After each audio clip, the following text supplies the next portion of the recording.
Hello, welcome back to Learn Economia. Today we discuss the concept demand side economics.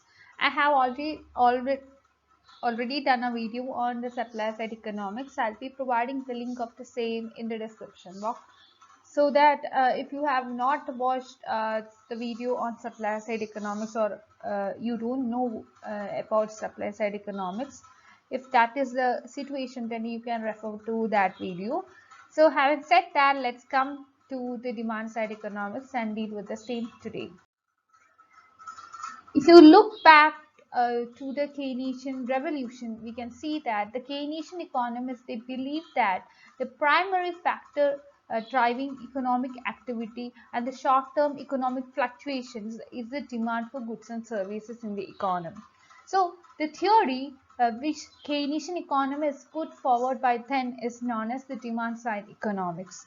So this perspective is at odds with the classical economic theory. I have already explained that Keynesian revolution came in response to the problems faced by the world during 1930s and during 1930s till 1930s, the world was actually going by following the guidelines or the instructions put forward by the classical school of thought. And during 1930s, the classical school of thought has received a very setback, and the solution during 1930s was offered by Keynes and his followers. So the perspective demand side economics is at odds with the classical economic theory or the supply side economics, which states that production or production of goods or production of services or supply of goods or supply of services is of the primary importance in economic growth. So here demand is given importance in the case of Keynesian economics, whereas in the case of supply side economics or classical economics, supply is given more importance. Keynes have always maintained that unemployment is a result of inadequate demand for goods and services, and he says that lack of effective demand was the main problem in the economy, and that was what happened during the Great Depression.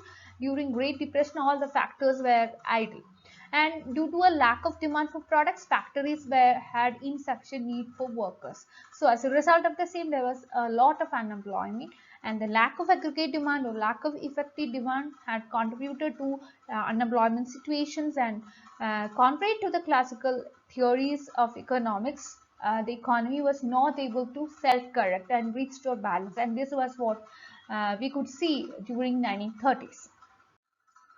One of the core characteristic feature of Keynesian economics, or in other words, demand side economics, is the emphasis on aggregate demand. So this is the point that we have already started with. Keynes and his followers have given importance to what is known as the concept of aggregate demand or effective demand.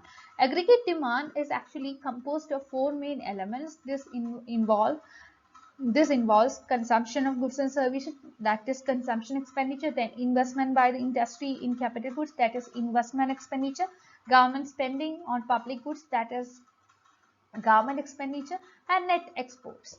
Under the demand side model, Keynes has advocated for a government intervention, and this was very much important to deal with the problems in the economy. So Keynes told that economy is not self-correcting. Whenever there is a problem in the economy, that problem won't be solved by the adjustment made in the demand supply mechanism. So government should intervene to help economy to overcome low aggregate demand in the short run, and that was something which is very much essential, especially during a recession or depression, and this could reduce unemployment situation in the economy, and as a result of the same, this can stimulate economic growth. This was the argument put forward by Keynes and later supported by his followers. Moving to the details of John Maynard Keynes, he is a very famous economist who had developed his own theories as a part of response to the Great Depression of 1930s. And before Great Depression, we know that it was the classical classical economics and classical economists who were dominant in the economic sphere. So it held that through the market forces of demand and supply, economic equilibrium can be restored, and that could be done naturally over time. However, Keynes could understand, as well as he always believed, that Great Depression as well as its related events like widespread unemployment, lack of production, all happened as a result of the world following the classical theories. Keynes and his theories try to explain why mechanisms of free market were not restoring the balance of the economy. He had written a book which is titled as The General Theory of Employment, Interest and Money, and this was written in 1936, and this book has reflected the experience of Keynes as a witness to Great Depression of 1930s. In that book, Keynes had rejected the aforementioned belief that economy is in a downturn. If economy is in a downturn, that would self-correct itself.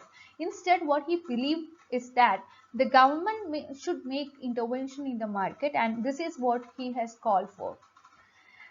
It should intervene with an increased spending, and it should lower taxes. All these things are very much important to stimulate consumption. This was the argument put forward by Keynes in his General Theory of Employment, Interest and Money, which was published in 1936. Coming to the types of demand side economic policies, the main policy here is government spending. So as I have already told you, if the other components of aggregate demand are static, it is the role of the government to that is to come and spend in the economy. Government spending is inevitable when the economy is trapped in a recessionary phase. If people are less able, or if they are not willing to consume, or if business people or businessmen are not able to make any investment, or if these people are not able to hire workers, if they are not willing to build more and more factories, then it that thus then there comes the role of the government. The government should make its intervention in the market. It should make investments possible. It should pump money to the economy. It should make sure that economy is functioning well. So it can increase spending in order to generate demand for goods as well as services. Keynesian economists as well as Keynesian economics, all these supported heavy government spending, especially during a recession or depression, and this is very much important to stimulate economic activity. Putting more money in the pockets of people, and this has a greater benefit to the economy than saving or stockpiling the money in a wealthy person's account. So what Keynes says that the government should pump money to the hands of middle class people as well as lower class people. This plays a very important role rather than giving money to a wealthy person's account. Why Keynes says this is because Keynes always believed that if government pump money to the hands of a wealthy person, then he has a tendency to save that money. Rather, if the government is pumping money to the hands of a middle class person or a wealthy class person, or a middle class person or a lower class person, then rather than saving this money, these categories of people, they would be spending this money. As a result of the same, the economy would be developing. Now, coming to the next case, that is increasing the money supply. Here comes the role of the central banks in the economy. The central banks achieved this goal by altering interest rates, or they would be selling or buying the government issued bonds or securities. This step of intervention is known as the monetary policy attempt made by the central bank of the country. And these actions, such as changing interest rate, could be used to increase the total money supply in the economy, or the velocity of money flow in the economy. Increasing the flow of money can increase the velocity of money, or the frequency at which a rupee or a dollar is used to buy domestically produced goods and services can be adjusted as a result of this. Increased velocity of money means more people are actually consuming goods and services. Velocity of money means the number of times a particular currency changes hands. So it is something that involves consumption of goods and services. As a result, this would contribute to increase in aggregate demand as well. Now, coming to an example of demand side economic policy, if you look back to 2008, you can see that the financial crisis of 2008 has sparked the use of demand side economic policy by the US government. This is not only with respect to the US government, this is applicable to all the governments during 2008. Even Indian government had also gone for a lot of fiscal stimulus packages. Now, during 2008, it was Obama's administration in the US, and his administration has lowered interest rates. Also, there was a tax cut, especially for the middle class. It had put together a $787 million stimulus package. And what's more, we could see that the government had intervened in the market to deal with the financial situation, and the financial industry in a way was not seen since the days of Roosevelt in 1930s. So, coming to the question of what is demand side economics, from the discussion we could understand that this is also known as Keynesian economics, and it states that the demand for goods and services is the force behind a healthy economic activity or a healthy economy. Now, how are supply side and demand side economics different? The demand side economics, actually it holds that demand for goods and services drives economic growth, whereas in the case of supply side economics, it states that the production of goods and services is the main driving force for economic growth. Demand refers to spending on goods, whereas supply refers to production of goods. Now, who was John Maynard Keynes, and how is he connected to the demand side economics?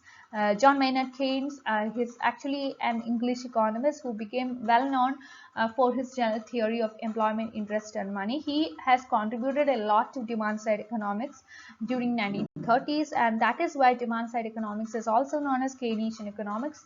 Keynes has put forward policies with respect to increased government spending in the economy by reducing taxes and increasing government spending, and this is what helped the economy of 1930s to revive after facing a Great Depression. So that's all about today. Please like, share and subscribe to this channel for more videos, and you can be a part of my Telegram group as well as Telegram channel to discuss your doubts. I'll be providing the links of these in the description box. Thank you for watching.